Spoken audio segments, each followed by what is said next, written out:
नमस्कार दोस्तों, आपका स्वागत है हमारे YouTube चैनल GRV न्यूज़ में। जैसा कि आप सभी लोग जानते हैं कि इस चैनल पर देश दुनिया की 10 बड़ी और महत्वपूर्ण खबरों की अपडेट सबसे पहले आती है। इसी के साथ चलते हैं सबसे पहली बड़ी खबर की ओर। दीपावली पर सैनिकों के बीच लोगेवाला पहुंचे पीएम मोदी।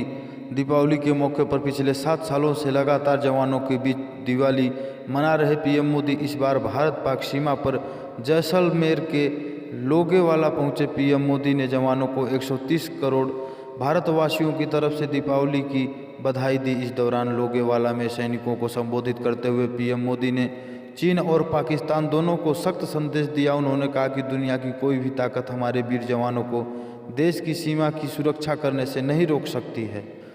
इसी के साथ जान लेते हैं अगली खबर। नागरिकों को निशाना बनाने और घुसपैठ की कोशिश पर भारत ने पाकिस्तान को लगाई फटकार। कहा, त्यौहार पर शांति बिगाड़ने की कोशिश।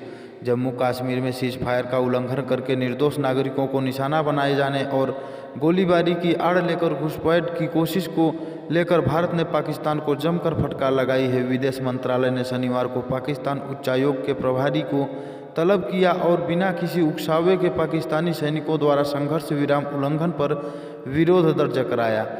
पाकिस्तान ने शुक्रवार को जम्मू कश्मीर में LAC पर कई सेक्टर में गोलीबारी की, जिसमें 4 नागरिकों की मौत हो गई जबकि 19 अन्य घायल हो गए। इसी के साथ जान लेते हैं अगली खबर। कौन बनेगा मुख्यमंत्री? बिहार में नई सरकार की गठन को लेकर NDA की अहम बैठक आज।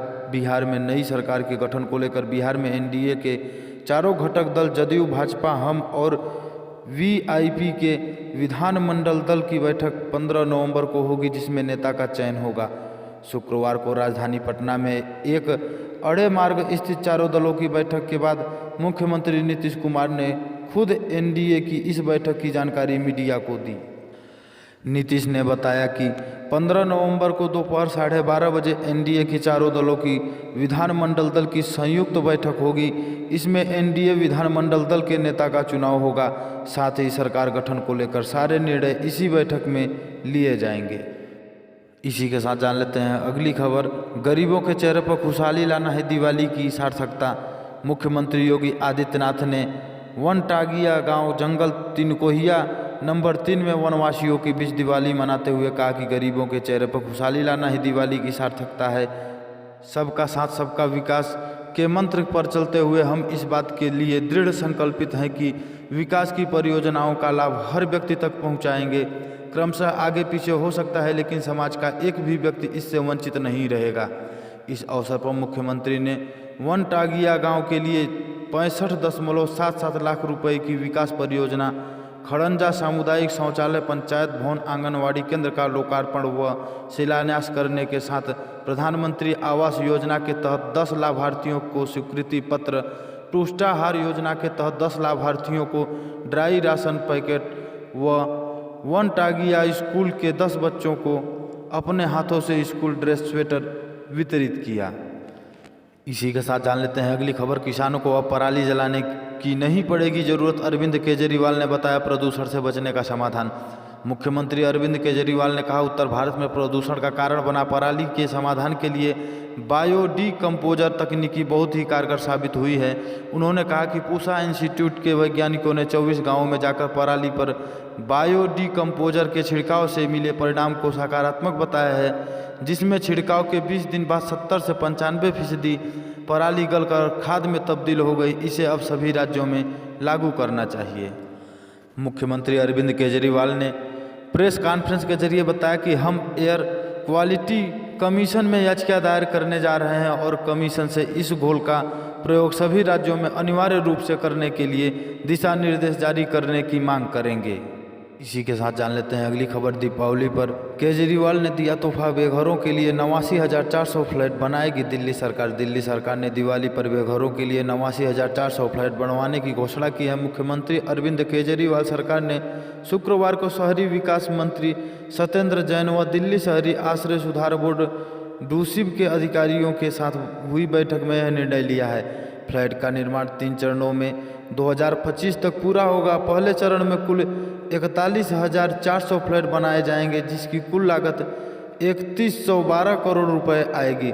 बैठक में अरविंद केजरीवाल ने अधिकारियों से तय समय के अंदर इसे पूरा करने को कहा। उन्होंने कहा कि तीनों चरणों में फ्लैट निर्माण का कार्य 2022 से 2025 तक पूरा करना है ताकि बेघर लोगों को जल्द से जल्द राहत पहुंचाई जा सके। मुख्यमंत्री ने अधिकारियों को समय समय पर योजना की प्रगति की रिपोर्ट देने को कहा है। के साथ जान लेते हैं अगली खबर। हरियाणा में 15 नवंबर से फिर खुले जाएंगे स्कूल कॉलेज, सरकार ने की तैयारी। हरियाणा में 15 नवंबर से स्कूल और कॉलेज खोले जाने हैं। इसके लिए हरियाणा सरकार योजना पर काम कर रही है ताकि सार्वजनिक वाहनों में बच्चों को एक साथ जाने के कारण कोविड-19 संबंधी मामले न बढ़े। केंद्रीय गृह सचिव अजय कुमार भल्ला की अध्यक्षता में शुक्रवार को वीडियो कॉन्फ्रेंसिंग के जरिए कोविड-19 को लेकर हुई समीक्षा बैठक के बाद हरियाणा के मुख्य सचिव विजय वर्धन ने यह जानकारी दी। इसी के साथ जान लेते हैं अगली खबर। दूसरी कार्यकाल के लिए शपथ समारोह की तैयारी कर रहे डोनाल्ड ट्रंप हार मानने को नहीं हैं अभी भी तैयार। जो बाइडेन अमेरिकी राष्ट्रपति के लिए निर्वाचित हो चुके हैं, लेकिन ट्रंप है कि वो हार मानने को अभी भी तैयार नहीं है। राष्ट्रपति पद की शपथ को लेकर डोनाल्ड ट्रंप व्हाइट हाउस में तैयारियों में लगे हुए हैं।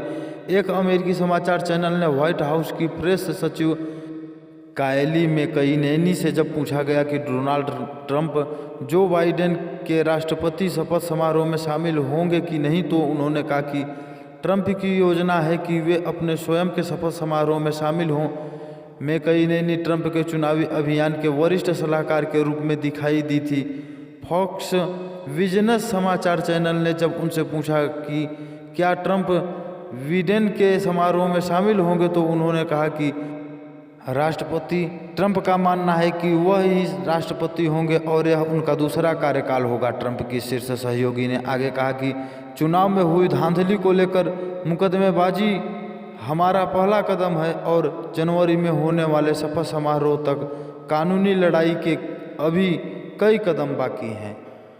इसी के साथ जान लेते हैं अगली खबर। साउथ चाइना सी में चीन के कदमों पर भारत ने जताई चिंता। विदेश मंत्री बोले, क्षेत्रीय अखंडता का सम्मान होना चाहिए। चीन को परोक्ष संदेश देते हुए भारत ने दक्षिणी चीन सागर में विश्वास खत्म करने वाले कदमों एवं घटनाओं को लेकर शनिवार को चिंता प्रकट की और इस बात पर जोर दिया है कि अंतर्राष्ट्रीय कानूनों की अनुपालना और क्षेत्रीय अखंडता एवं संप्रभुता का सम्मान होना चाहिए।